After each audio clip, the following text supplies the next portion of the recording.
What's the deal, YouTube? It's your girl, Miss Honey.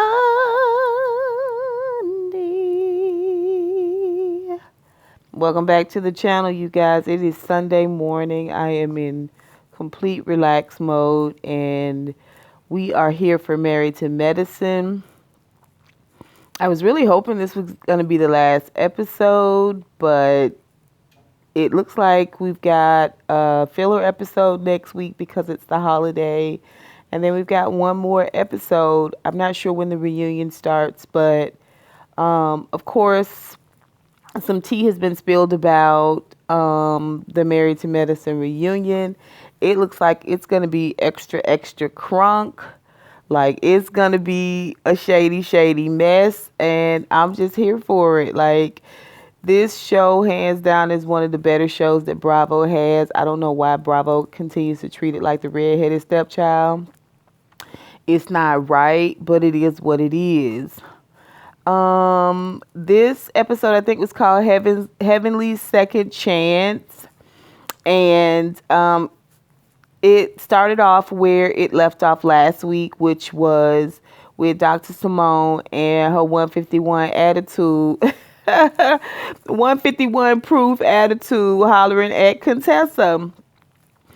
And it just went on to get worse from there. And true to what Toya was saying last week, is that, well, I wouldn't say true to that because it didn't pop off that way, but it was just like the husband, Scott, more importantly, was drawn into it because when Contessa was kind of rebuffing what Simone was saying, all that hollering in her face and calling her a bitch and a victim and all that stuff, she goes over to a quiet area and Scott kind of gets into it with Simone, and Simone's like, don't talk to me. And like Eugene and the other guys were saying in the confessional, Scott's new to the group. He has to learn how to just stay out of it because the girls get that much more vicious when the husbands get involved. And this was case in point. But Scott was just trying to take up for Contessa.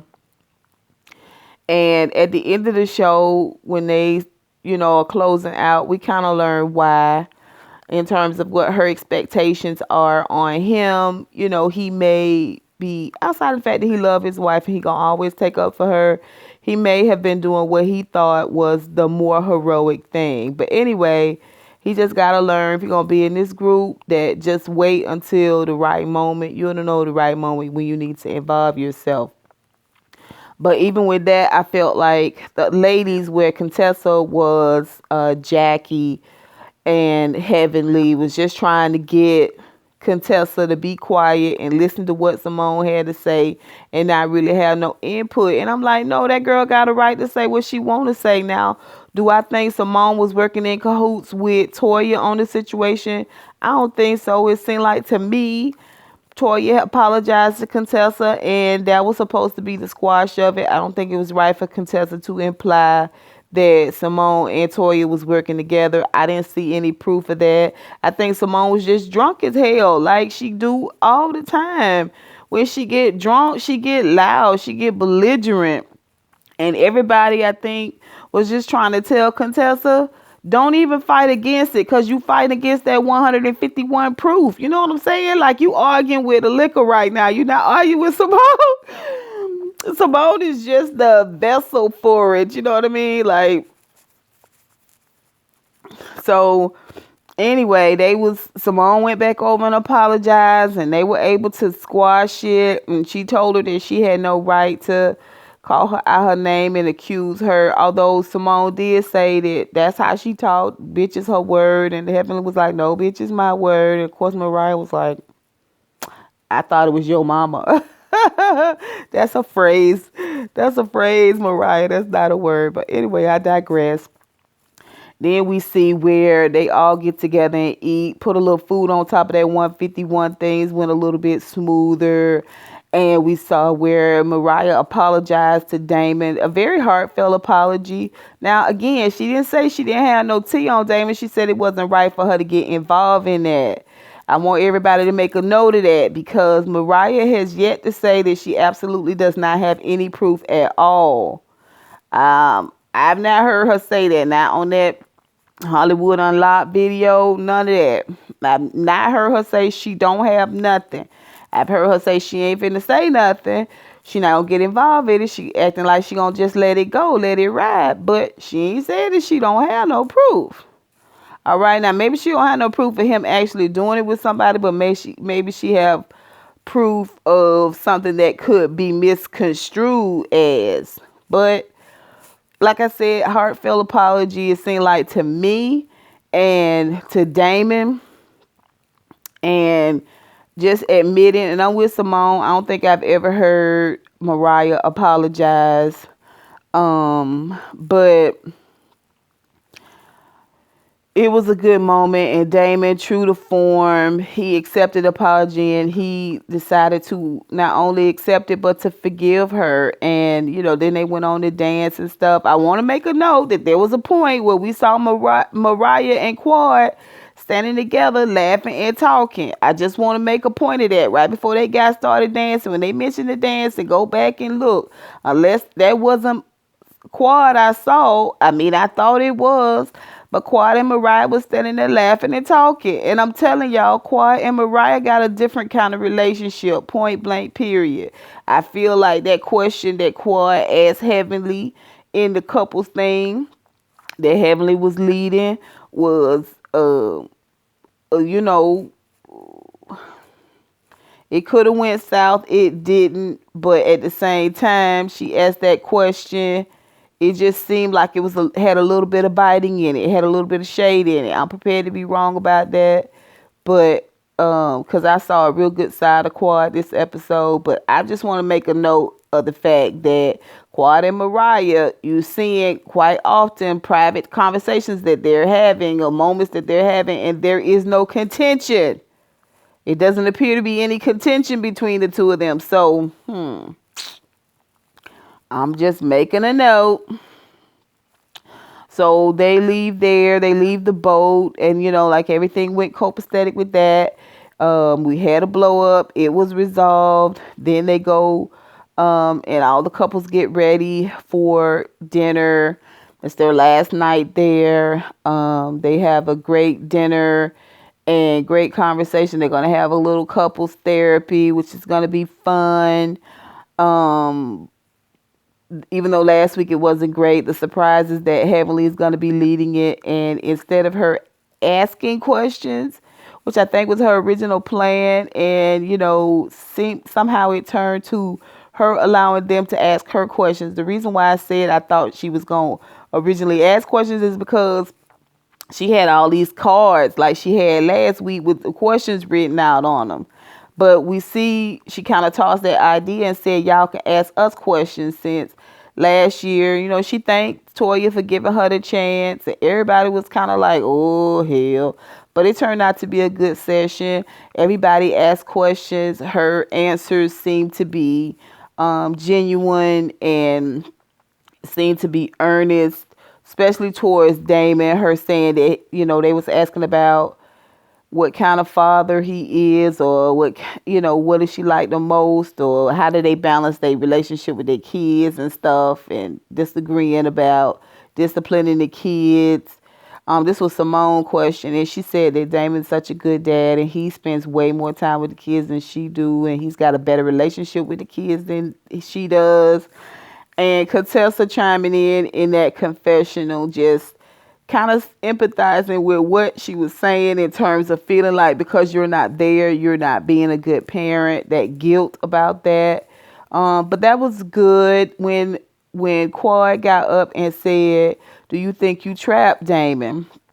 And I could see that it kind of bothered Heavenly, but she kind of took her power back in that moment. She was like, yeah, I did. I did. I was 5 months pregnant when we got married. And the look on Damon's face was like, oh no, oh no, oh no. And Damon stood up in one of the best moments, I think, in reality TV show history as it pertains to husbands and wives. And he said, buddy, can I say something? I was like, no, he called her buddy for real. Like, that is her. That is his for real nickname for her. I thought he was just saying buddy like dudes say chief or bruh. You know what I'm saying? No, his nickname for her for real is Buddy. And that shit is hilarious. Buddy, can I say something? And she was like, "Sure, Daddy, I wasn't really done talking, but you're welcome to talk." And he was like, "I just want to say there's no way you could have trapped me, Buddy. The moment I saw you, Buddy, I knew you'd be my wife, Buddy. When I found out you were pregnant, Buddy, I wanted to make sure that my son knew that not only did I love him, but I loved his mom. You're my wife, and I love you, Buddy." I was like, okay. It was a good moment. It was just such a solidifying moment for all the couples. And so this is a win for Heavenly. Like, this couples therapy session was so good. Like, some of the things that she was saying and he was saying and couples was saying, it spoke to them in their own relationships, and it was a good moment. Then we move on, and they go to do their outreach, which they do for every trip now, I think. And they packed bags to give away of food items, as well as checking blood pressures and things like that. And there was a scary moment where a woman was having high blood pressure. And what I like about these scenes, when they happen, these outreach scenes, is that you see just how great these doctors are, and you get to see how caring and loving their spouses are.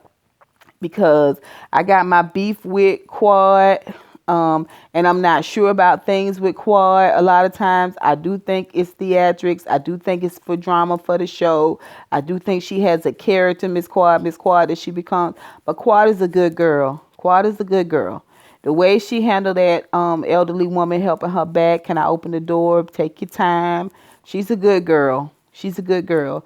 That alone says to me a lot about her character. Okay? And I just want to put that out there. And Mariah helping the people down the steps, like, it's a good opportunity, like I said, to see the doctors be their best and show us really what makes them great doctors, and as well as the spouses, and what makes them good supporting pillars in the relationship with the doctors. So that was a good moment. And like I said, they had a scary moment with a young lady that had really high blood pressure and chest pains. And Eugene and Toya and the other doctors was able to come together and just calm the lady down and just ease her mind about, taking control of her health, and it can be done. And they use Eugene as an example because, he had high blood pressure last year, and it was a scary moment, and he had to get back on his meds and lose some weight. So he was just letting her know, you could do this, you got this, right? That was a good moment. So the last night, which was dinner, Simone was in charge of it, her and Eugene, and everybody was talking about how sharp Eugene was dressed. And he was clean, baby. He was clean, baby. He was whistle stop clean, okay? And they had a beautiful place, the Jackie O resort villa, and they had dinner out, and Quad met with Simone and Cecil in the beginning just to tell her about what they were going to do and what their expectations was for her, or lack thereof. Like, be yourself. Like, if you're happy, be happy. But don't feel like you got to be happy. You know what I'm saying? Do you. Be authentic. And so Quad was like, cool. That cockroach, I do not mess with cockroaches. I don't know how Simone didn't take their arm and boil it. But baby... Anyway, it was funny too. So they go out on the beach, and it is Simone's idea that all the ladies take a shell, and put this negative energy they may have about, I thought she said about each other, and negative energy, period. But apparently she was talking about in the marriage or towards their husband, put it in the shell, and then they're going to throw it into the ocean. And so, of course, hers was the whole Tammy situation. She put it in there, and what I loved about the fact was that she said, "I truly love my husband," which is good, because Simone's been barking about being told that told that Cecil loves her by Cecil. But this is the first time in a long time I've heard her say, "I love you, Cecil." So, Mariah put the fact that she projects in it. Heavenly, of course, she liked to play around and play like her relationship with Damon really ain't got no issues. It's something going on with that. It's something going on with that because they all keep circling back around to it. I think one of the reasons why this thing is not coming to a head or blowing up like it would on maybe a Real Housewives of Atlanta is because of Damon. Nobody wants to hurt Damon. Nobody wants to tarnish Damon. But if he was anybody else or somebody that they didn't really care for, I think the slings and arrows at Heavenly would be much more widespread, meaning it wouldn't only be Mariah. But anyway, she got serious and said something serious about that she was putting in the shell negative energy. Toya had a good point about her attitude will change Eugene's attitude, and she wanted to put that negative energy into the shell. Dr. Jackie wanted to put her bitterness and hurt she had about things that happened with her and Curtis in the past pertaining to his cheating. She put that in the shell. And Quad put her hurt and her bitterness of being betrayed, that feeling of betrayal in the shell. And then they all walked out as couples. Oh yes, Contessa put the fact that she likes to project a fairy tale idea of who the husband's supposed to be onto her husband, and she's expecting so much from him, and that's not fair. She put that negative energy in the shell. They all walked down on the beach and lined up, turned their backs to the water and threw the shells in the water, and then they walked up towards the camera, all the couples holding hands and along. It was just a beautiful, beautiful thing. It was a beautiful thing, and I thought this would be a great time to end the season. Ending it on this note where everybody's cool, like everybody's happy, everybody's laughing and being jovial would have been great. But no, we got one more episode that's going to end in super contention, and then we're going to go to the reunion. But this is how it works. This is how it's done. But that is Married to Medicine, you guys. It wasn't that much, but again, it was everything because people reconcile. So y'all tell me what y'all think about this episode. Are y'all excited about the reunion? All the stuff that's coming out about it? Let me know. Put it down in the description bar. And until next time, honeybees, mwah, mwah, mwah.